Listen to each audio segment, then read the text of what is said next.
दोस्तों इस वीडियो में हम कतर के बारे में कुछ लेटेस्ट अपडेट शेयर करने वाले हैं। तो चलिए आज की वीडियो हम कंटिन्यू करते हैं। आज का पहला अपडेट यहाँ पर आप लोगों को नज़र आ रहा होगा जो कि ट्रैफिक डिपार्टमेंट की तरफ से है। इसको MY कतर ने एक्स अकाउंट पर शेयर किया है, ये कहते हुए कि सितंबर 2024 के महीने में 50,000 गाड़ियों की तरफ से वायलेशन आया है। ये वायलेशन स्पीड लिमिट वाला है, यानी कि रोड पर स्पीड लिमिट से ज्यादा तेज गाड़ी चलाने वाला वायलेशन, जिसका यहाँ पर आप लोगों को फाइन भी नजर आ रहा होगा।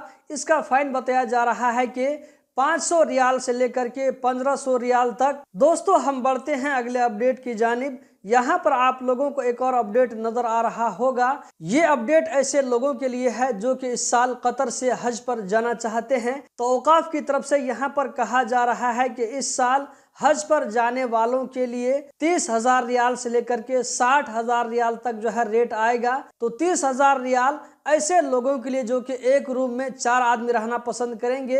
इसी तरह अगर किसी आदमी को सेपरेट रूम चाहिए तो उसके लिए 60,000 रियाल का खर्च आएगा इस साल हज करने के लिए। दोस्तों यहाँ पर आप लोगों को अगला अपडेट नजर आ रहा होगा जो कि बलदिया की तरफ से है। यहाँ पर कहा जा रहा है कि अगर रूम के अंदर में इस तरह कीड़े मकोड़े पैदा हो गए हैं जिससे आपको परेशानी होती है, जैसे कि खटमल या इसी तरह और भी कीड़े मकोड़े अगर पैदा हो गए हैं जिससे आप परेशान रहते हैं, तो कहा जा रहा है कि ऑन ऐप के जरिए आप बलदिया की सर्विस ले सकते हैं। इसी तरह 184 पर कॉल करके भी आप इसकी सर्विस ले सकते हैं। इसी तरह 184 पर भी कॉल करके इन कीड़े मकोड़ों को मारने के लिए बलदिया की सर्विस ले सकते हैं।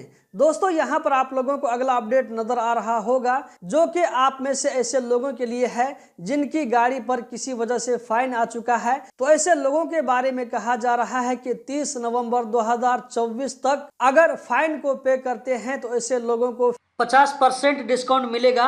यानी कि अगर 1,000 रियाल फाइन है तो ऐसे लोगों को 30 नवंबर 2024 तक पे करने में सिर्फ जो है 500 रियाल पे करना होगा, जबकि 500 रियाल का डिस्काउंट मिलेगा। 30 नवंबर 2024 को लास्ट डेट है, 1 दिसंबर से ये जो है मोहलत खत्म हो जाएगी। दोस्तों हम बढ़ते हैं अगले अपडेट की जानिब। अगला जो अपडेट है ये है कतर में मौसम विभाग की तरफ से। मौसम विभाग की तरफ से कहा जा रहा है कि आने वाले जुमरात को बारिश हो सकती है।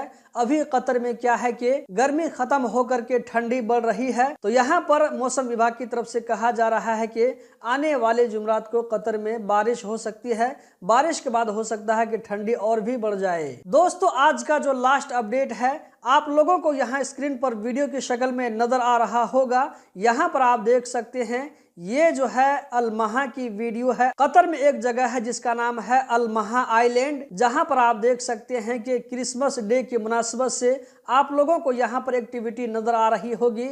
सांता क्लॉज इसी तरह क्रिसमस ट्री भी नजर आ रही होगी। तो इस तरह की एक्टिविटी को देखते हुए कतरियों को और खारजियों को बिल्कुल भी अच्छा नहीं लगा। उन लोगों ने एक्स के जरिए इसके खिलाफ में कैंपेन चलाया, अपने गुस्से का जो है इजहार किया। तो यहाँ पर अलमहा आइलैंड की तरफ से कहा जा रहा है कि लोगों के जज्बात को देखते हुए इन सारी एक्टिविटी को कैंसिल कर दिया गया है। क्रिसमस डे के मौके से जो भी यहाँ पर एक्टिविटी होने वाली थी सारी चीजों को कैंसिल कर दिया गया है।